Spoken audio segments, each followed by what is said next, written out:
Okay, so let's just jump right in and unpack this.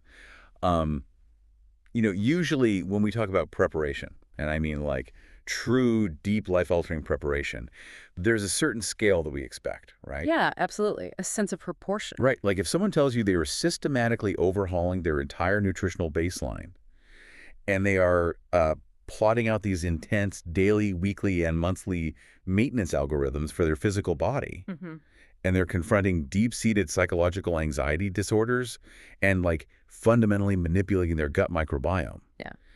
I mean, it's assumed the end goal matches the gravity of that transformation. You'd assume they're preparing for the Olympic trials or like Yeah, a grueling 6-month expedition to the Antarctic or something. exactly. Maybe a high-stakes political debate.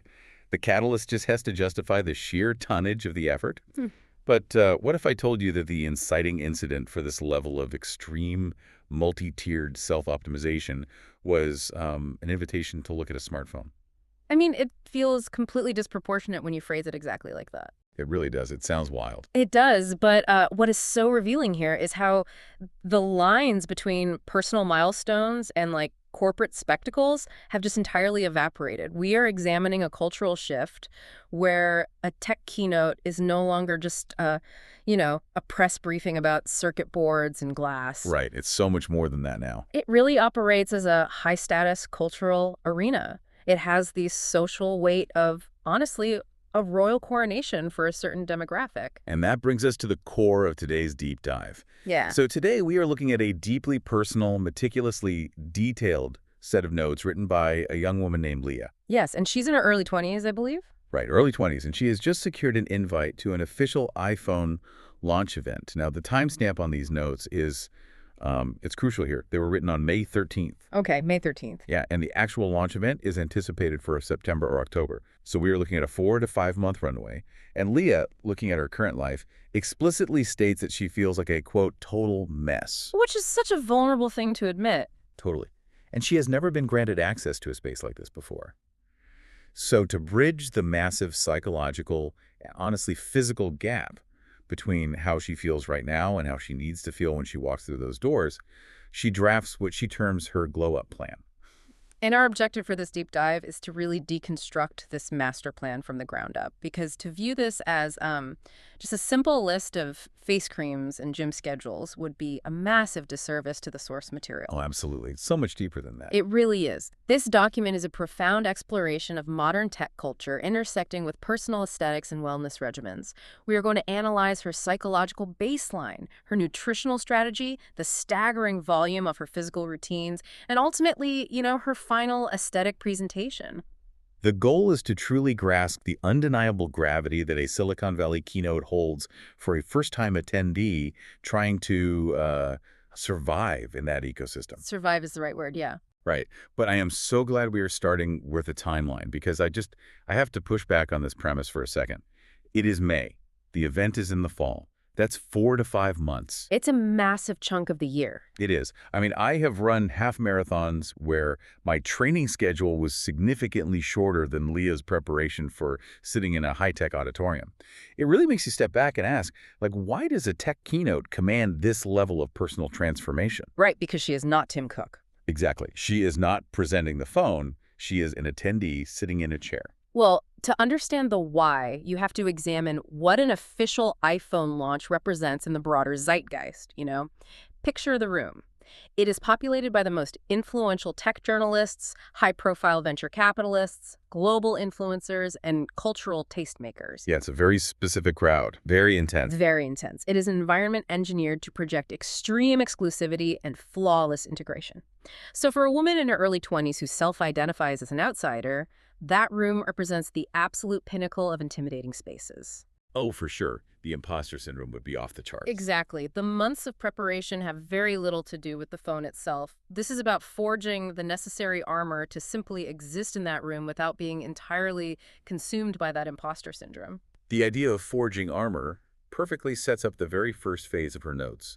She divides her glow-up plan into distinct operational phases, starting with her internal biology. Which is such an interesting place to start. Right. And it is extremely telling how she frames her starting point. She assesses her baseline and describes herself as a messy eater who consumes far too much junk food. She feels chaotic. She feels, like, fundamentally unstructured. The specific use of the word messy carries a lot of weight in this context. Think about the design language of the environment she is preparing to enter. Sleek. Minimalist. Exactly. A tech launch is defined by sleek, minimalist aesthetics. Seamless integration, absolute polished precision. Apple products hide their screws, right? They have no visible Oh, seams. that's a great point. Yeah. So being messy is the ultimate cardinal sin in that specific cultural ecosystem.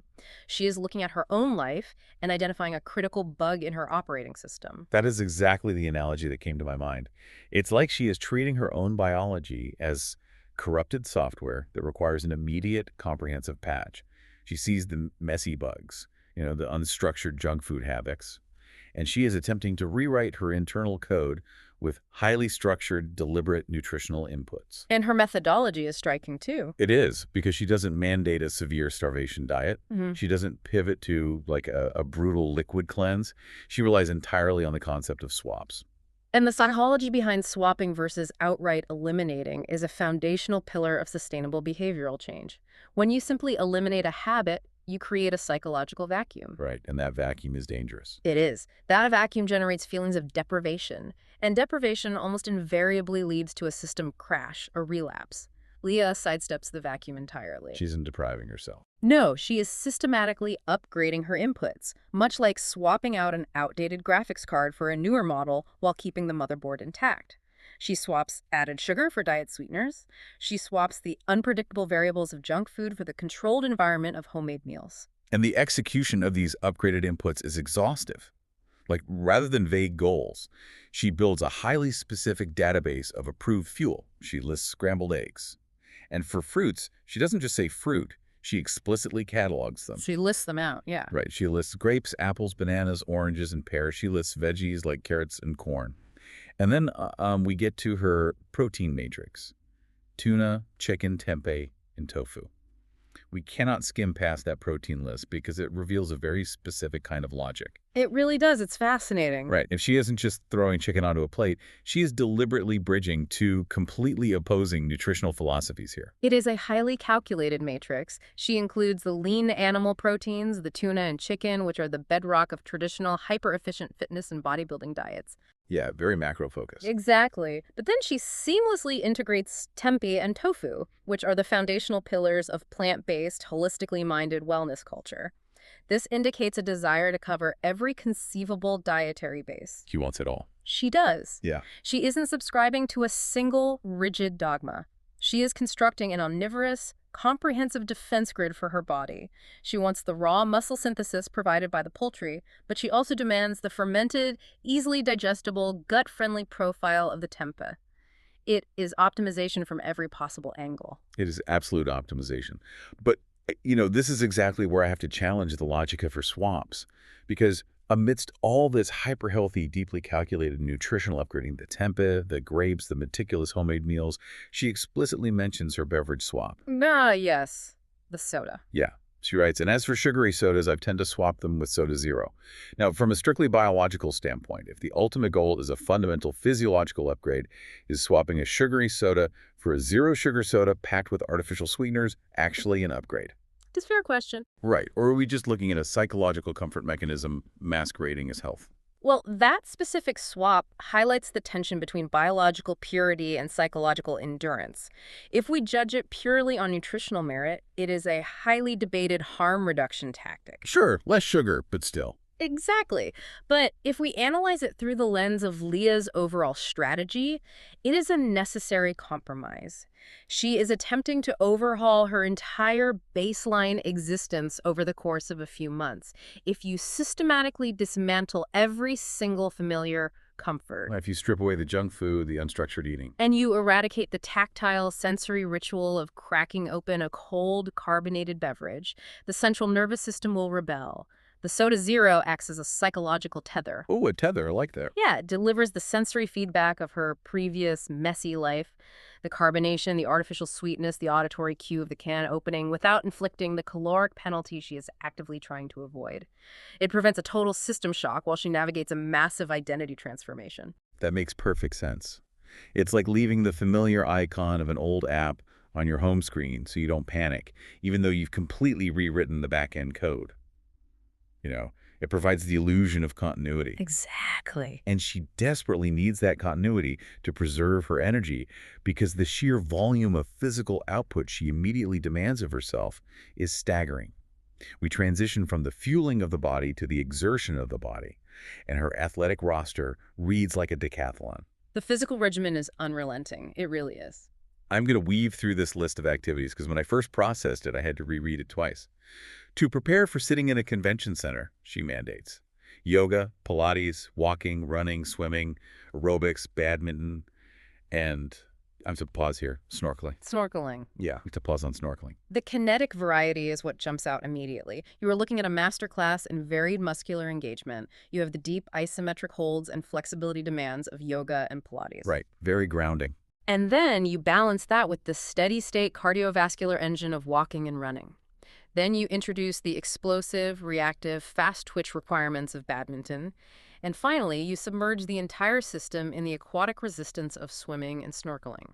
Okay, but practically speaking, how does snorkeling factor into this? I mean, I live near the coast, and snorkeling is not something you just knock out on your lunch break, like a 30-minute run. Yeah. No, it's an event. It requires gear, it requires a suitable reef or body of water, it requires navigating tides and elements. How does a person juggle aerobics, badminton, and a highly logistical aquatic excursion on top of a full life? And, like, what does snorkeling fundamentally achieve in the context of preparing for a Silicon Valley keynote?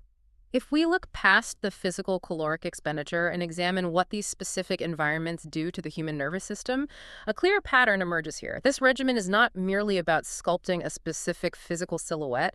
It is an immersive lifestyle overhaul engineered to physically exhaust the organism in order to silence the mind. Consider the specific mechanics of snorkeling. When you snorkel, your face is fully submerged. Right. Your peripheral vision is entirely restricted to the immediate silent world beneath the surface.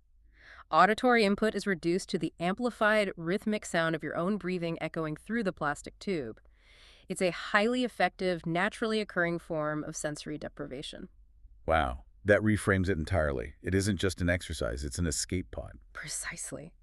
In a daily reality saturated with digital notifications, algorithmic social feeds, and the mounting, buzzing anxiety of this impending high-status launch event, the ocean might be the only environment where Leah is forcefully, physically disconnected from the noise. You literally can't look at your phone underwater. Exactly. Furthermore, snorkeling mandates biological presence. If your mind wanders, if you panic or allow your breathing to become erratic while face down in the water, you inhale salt water. Right. Instant feedback. The environment forces you to remain entirely tethered to the present moment. That biological necessity for presence ties directly into the dual purpose she explicitly outlines for this athletic gauntlet. She notes that the exercises serve the mechanical purpose of burning calories, but she places a massive emphasis on her recovery routine. She writes, "And I like to meditate after doing yoga because it helps me calm down the thoughts I have in my mind." This highlights a deep, perhaps intuitive understanding of the autonomic nervous system. Coupling a demanding physical yoga flow directly with meditation is a targeted chemical strategy. Okay, break that down for me. Well, the physical exertion of yoga, the muscular strain, the elevated heart rate, engages the sympathetic nervous system, which governs our fight or flight response. Right. But the transition into the final resting poses, followed immediately by focused meditation, acts as a biological handbrake. It forces a massive shift into the parasympathetic nervous system, the rest and digest state. She is utilizing intense physical stress as a lever to forcefully downregulate her brain's tendency to spiral. So I have to pose a broader question about this methodology. We are looking at a hyperactive schedule: running, swimming, badminton, yoga, Pilates, snorkeling. Is this sprawling, exhausting roster actually a cure for her self-described total mess state? Or is it a physical manifestation of the anticipation itself? That's the real question. Right. Like, is she simply burning off the manic, buzzing, nervous energy generated by waiting 5 months for a life-altering event? Is the routine the solution, or is it just the most productive symptom of her anxiety? That is the defining tension of her entire plan, and the reality is that it operates as both. The rigid structure of the roster combats the messy baseline by imposing order, but the sheer, relentless volume, that points to a profound well of nervous energy that simply cannot be contained in stillness. You have to move. She must externalize the internal chaos through physical exhaustion, because if she stops moving, if the running and the badminton cease, the quiet allows the intrusive thoughts to catch up. And she validates this underlying psychological struggle with remarkable clarity in the very next section of her notes. She does. And this is where the narrative shifts from the external exertion of the muscles to the internal medical chemistry of her mind. She explicitly labels the third section of her plan as the chaotic part. And here, she openly discloses that she's been diagnosed with an anxiety disorder. This disclosure represents a striking moment of vulnerability. It really does. It changes the whole tone. It does, because in contemporary internet parlance, a glow-up usually denotes a purely superficial aesthetic transformation. It's a better haircut, a cleared complexion, a wardrobe upgrade. It rarely pierces the surface. Right. It's usually just makeup and clothes. But Leah shatters that superficiality by acknowledging that for her to successfully navigate this tech space, true preparation demands managing a medically diagnosed anxiety disorder. She relies on prescribed medications and targeted supplements, keeping the specific nomenclature private, which is absolutely her right, but she clearly positions them as non-negotiable pillars of her mental stability. And immediately following this disclosure of diagnosed anxiety, she pivots directly into the biological management of her gut health. Yes. She lists a protocol of probiotics and detox teas. The specific inventory include yogurt, kimchi, peppermint tea, senna leaf tea, and various pre-blended tea mixes. She definitively states that these elements are critical for gut health and weight management. This transition from psychiatric anxiety to gastrointestinal health underscores a sophisticated grasp of modern wellness, specifically the gut-brain axis. The gut-brain axis. Right. The medical community increasingly recognizes that the gastrointestinal tract is deeply intertwined with our emotional state. Anxiety, elation, dread, these psychological states trigger immediate physiological responses in the gut. The butterflies in your stomach. Exactly. By hyper-focusing on her microbiome, flooding her system with the beneficial bacteria found in fermented foods like kimchi and yogurt, Leah is quite literally treating her psychological anticipation from the inside out. She is fortifying the biological hardware to support the vulnerable mental software. It is the equivalent of gutting a house and pouring a flawless, reinforced concrete foundation before you even think about the paint colors. You cannot apply a superficial aesthetic over a crumbling internal structure. You really can't. But what I find so poetically rich here is the sheer dissonance of the elements involved. Think about the ultimate destination. The goal is to cross the threshold into an official iPhone launch. We are talking about the absolute zenith of sleek, cold metal and glass, futuristic modernity. The absolute cutting edge. Right. And what tools is she utilizing to survive this futuristic zenith?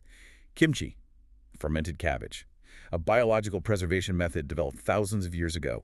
Senna leaf and peppermint, she is literally steeping the ancient organic flora of the earth in hot water to fortify her modern nerves. The juxtaposition is just brilliant. To withstand the razor edge of modern technological environments, she instinctively anchors herself in the most ancient, primitive biological processes available to humanity. It's almost poetic. It is. The sterile, controlled perfection of an Apple device demands an incredibly resilient human to wield it without feeling inadequate. She uses the messy, bacterial, organic reality of fermented foods to build that resilience. It is a perfect counterbalance, utilizing the deep biological past to survive the digital future. That contrast is just beautiful. So we have established the deep foundation. The messy nutritional bugs have been patched with the protein and produce matrix. The manic nervous energy has been systematically exhausted through a decathlon of aquatic and terrestrial sports. The gut-brain axis has been fortified with ancient bacteria and herbal medicine. The internal system is stable. Exactly. The internal system is stable. Now we move to the external interface. We transition to her tiered ecosystem of physical maintenance. And this phase introduces a critical new variable into the equation: rigid time management. Her maintenance regimen is not a random assortment of products thrown onto a bathroom counter. It is an architectural blueprint governed by the calendar. It really is. She categorizes the labor into strict daily, weekly, and monthly protocols. Let's examine the daily protocol, because the sheer discipline required to execute this without fail is staggering. Well, For her face alone, facial wash, toner, moisturizer, morning or night cream, face serum, lip balm. that's just the face. Right. For her hair, My hair. shampoo, hair vitamin oil, hair tonic. For her body, body wash, body lotion, overnight body oil. This is the baseline every single day. If we break down the chemistry of that daily facial routine, it reveals a methodical, almost algorithmic logic. This is not arbitrary application. Look at the specific sequencing. Walk me through it. Okay, so you have a wash to strip away environmental impurities and excess sebum, then a toner to recalibrate the skin's pH balance after the harshness of the tap water, Right. then a highly concentrated serum designed to penetrate the epidermis and deliver active molecular ingredients, and finally, the creams and moisturizers, which act as occlusive barriers, effectively sealing the actives in and preventing transepidermal water loss. It requires an intense attention to detail. It is a literal if-then sequence. If step A is complete, proceed to step B. It perfectly mirrors the mindset of a systems engineer optimizing a workflow. I love that you brought up the idea of a systems engineer because when you zoom out and integrate her weekly and monthly protocols, it stops looking like a simple beauty routine and starts looking exactly like the maintenance schedule for a high-performance sports car. Oh, that is a compelling analogy. Walk me through the mechanics of that comparison. Okay, think about the life cycle of a high-end vehicle. It requires tiered interventions to prevent catastrophic failure, right? The daily routine we just discussed, the serums, the lotions, the tonics, that is the equivalent of your daily fluid checks. Okay, I see that. You're making sure the oil levels are adequate, the tire pressure is stable, the windshield fluid is topped off. It keeps the machine running day to day. Then she outlines her weekly list.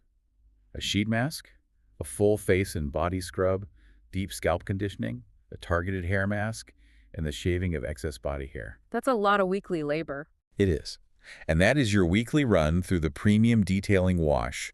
You are rotating the tires, polishing the chrome, clearing out the accumulated grit from the undercarriage, and finally, her monthly list.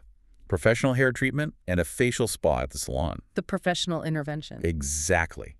That is taking the vehicle into the specialized mechanic. You are putting it on the hydraulic lift for a 100-point inspection and deep engine tuning by a certified professional. The structural parallels are undeniable.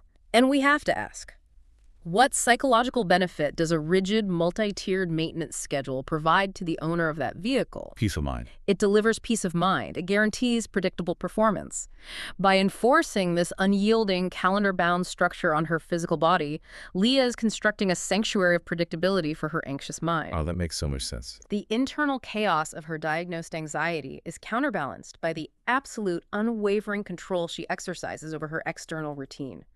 She has zero control over what Tim Cook announces on that stage. She has zero control over the intimidating executive standing next to her, but she has absolute totalitarian control over the fact that every single Sunday, a deep scalp conditioning mask will be applied for exactly 20 minutes. It functions as the ultimate anchor in a sea of unknown variables. But, we have to acknowledge the reality of this labor.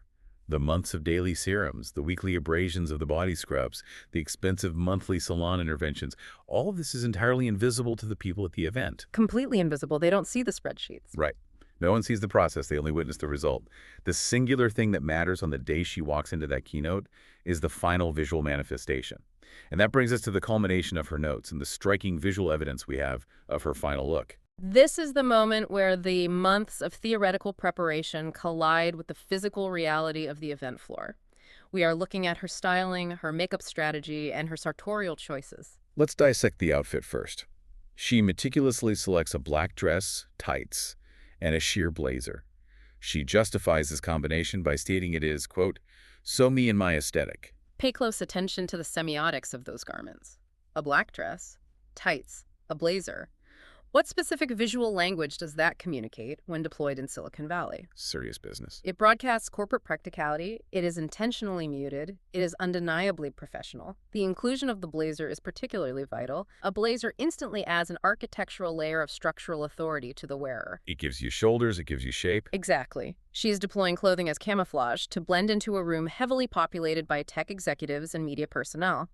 It is a fabric armor that explicitly states, I am a serious professional operating in a serious high-stakes industry. But she doesn't allow herself to be entirely swallowed by the corporate uniformity. If she stopped at the black blazer, she would be completely anonymous. She consciously introduces her personal signature into the look. Right, the pop of color. Yeah. She dictates a soft glam makeup approach centered around pink lipstick, explicitly noting that pink is her favorite color. And she reinforces that pop of color with pink acrylic nails. This is where the true sophistication of her styling emerges. We see a deliberate, high-contrast visual strategy.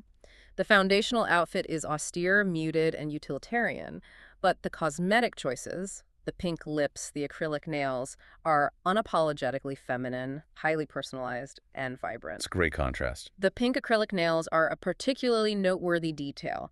They represent a specific vernacular of modern pop culture glam that operates in stark opposition to the cold, brushed aluminum design language of a tech device. Oh, that's such a good point. The plastic versus the metal. Yeah, exactly.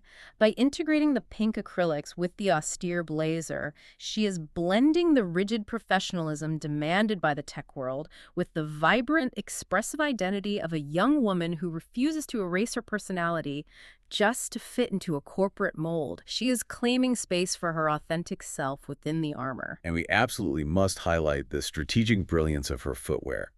She specifically calls out her choice of shoes, short heels. She writes, "Oh, this one's my favorite. I have a pair of short heels that's not too tall. Hence, it's appropriate for the events." This demonstrates a level of environmental research that goes beyond mere aesthetics. She knows what she's walking into. She understands the physical reality of the space she is entering. Exactly. An official tech keynote is not a static red carpet where you pose for 3 minutes and sit down. These events are housed in massive, sprawling convention centers environments like the Moscone Center or the Steve Jobs Theater. Right, you're getting your steps in. You are navigating acres of hard concrete, weaving through dense crowds of journalists, and standing in endless queues for hands-on product demonstrations. Deploying a towering stiletto in that environment would be a catastrophic tactical error. It would result in agonizing pain and severely limit her mobility. She'd be miserable in an hour. The short heel is the ultimate pragmatic compromise. It provides the elevated aesthetic status of formal footwear while acknowledging the grueling biomechanical demands of navigating a massive conference hall. It proves she is prepared for the reality of the ground. But the absolute crown jewel of this entire presentation, the element that immediately commands your attention, is the hair. In her notes, she writes a deceptively simple sentence. "I think I'll do soft waves." Deceptively simple is right. Yeah. But we have the actual photographic evidence of what soft waves translates to in Lee's reality. And I need to paint this picture for you, the listener, because it is nothing short of stunning. It really is an incredible image. The image shows the back of her head. She's wearing a crisp, simple white shirt, which acts as a stark, high-contrast canvas. And tumbling down her back, commanding the entire frame, is this magnificent cascade of rich, dark brunette hair. The sheer visual impact of the photograph is immediate and undeniable. It truly is. The color is incredibly deep, characterized by rich dimensional tones that catch the light in a way that suggests supreme foundational health. But it is the architectural texture and the sheer volume that are so mesmerizing. It's not just a casual wave from a curling iron. No, these are massive, sweeping, voluminous curls that initiate near the crown of the head and cascade seamlessly past her shoulders. The structure is flawless, yet the hair maintains an appearance of incredible softness. It possesses a visible weight, a bounce, a vitality that you simply cannot fake with a curling iron on the morning of an event. And this is exactly where we must connect the visual evidence back to the meticulous blueprint of her daily routines. When you look at those cascading waves in the photograph, you are not merely observing a successful styling session. No, you're seeing the work. You are witnessing the cumulative, undeniable result of the daily vitamin oils. You are looking at the direct physical manifestation of the weekly deep scalp conditioning treatments. You are seeing the return on investment from the monthly professional salon interventions. It is the ultimate proof of concept. Precisely. When you analyze that photo, you are looking at the visual receipt of months of disciplined, invisible labor. Achieving that level of high gloss shine, that absolute absence of frizz, that structural integrity within the wave pattern that requires a fundamentally repaired and optimized hair shaft. You can't fake that overnight. No, and that biological optimization can only be painstakingly cultivated over 150 days of relentless consistency. The image is the unassailable proof that she successfully executed the plan. I want you to close your eyes and visualize this final, fully realized presentation. Picture the entire composition. You have the dark, sleek, authoritative silhouette of the black dress and the sheer blazer. Corporate armor. Right. You have the sensible, strategic short heels firmly grounding her on the concrete convention floor. And then, radiating from this utilitarian corporate base, you have the hyper-feminine, vibrant pop of the bright pink lips. You have the satisfying click of pink acrylic nails interacting with the pristine glass screens of the new devices. Such a great image. And framing it all, this magnificent cascading waterfall of deeply conditioned brunette waves. It is a masterful hybrid of Silicon Valley pragmatism and vibrant contemporary glam. It is a masterclass in self-presentation. She has successfully constructed a fully realized physical avatar. She has taken the raw code she began writing back in May, debugged the messy baseline, and flawlessly compiled it in the real world. Which brings us to the profound conclusion of her notes. After detailing months of intense dietary shifts, aquatic exhaustion, anxiety management, and cosmetic chemistry, she synthesizes her ultimate motivation into a single, revealing sentence. She states that her goal is to be, quote, sparkling and shining and look like a star there, since it's an official iPhone launch. That phrase, sparkling and shining and look like a star, is the Rosetta Stone for this entire deep dive. It reveals a fundamental truth. This grueling 5-month odyssey was never truly about the technology. Never at all. It was entirely about self-worth. It was an elaborate mechanism designed to make her feel worthy of occupying space in that room. When an individual steps into a hyper-exclusive, high-status environment for the first time, a space saturated with extreme wealth, concentrated influence, and intense media scrutiny, they feel profoundly exposed. Oh, totally naked. Right. If she crosses that threshold feeling messy, the psychological weight of the environment will crush her. But if she walks through those doors knowing with absolute certainty that she has optimized her cellular nutrition, mastered her physical capabilities, silenced her anxious mind, and engineered a flawless aesthetic presentation, She becomes untouchable. she becomes impervious to the intimidation. The glow-up is the armor that allows her to become a star in her own right, regardless of what is happening on the stage. But we have to look at the actual prize waiting at the end of this journey. Why this specific event? She offers a brief moment of speculation at the very end of her document. She writes, "Who knows? Maybe I'll get to see the iPhone Fold in person there. Depends on Apple." The irony of that final sentence is just profound. It is staggering. She has sacrificed half a year of her life. She has transformed every single biological, psychological, and aesthetic variable of her existence, based on the speculative hope that she might catch a fleeting glimpse of an unannounced product. A product that might not even exist. Right, a hypothetical piece of folding glass and metal that may not even exist in reality. Depends on Apple, she says. It is the perfect encapsulation of the modern condition. The ultimate reward for this massive personal transformation is not a guaranteed outcome. It is the mere anticipation of a corporate product reveal. I want to turn this directly over to you, listening right now. Have you ever felt that specific, overwhelming, almost suffocating need to completely dismantle and rebuild your life? To purge your diet, to launch into an exhausting exercise regimen, to overhaul your wardrobe, to finally confront your underlying mental health, simply to feel like you deserve to belong in a new space? We've all been there in some form. Yeah, maybe it was the first day at a prestigious new job. Maybe it was relocating to a highly intimidating city. Or maybe it was attending an event where you felt vastly out of your league, that desperate, driving sensation of needing to eradicate your own messy baseline just so you can shine in an unfamiliar room. That is a deeply universal human experience. Leah just happened to document her specific iteration of it with the cold precision of a military tactician.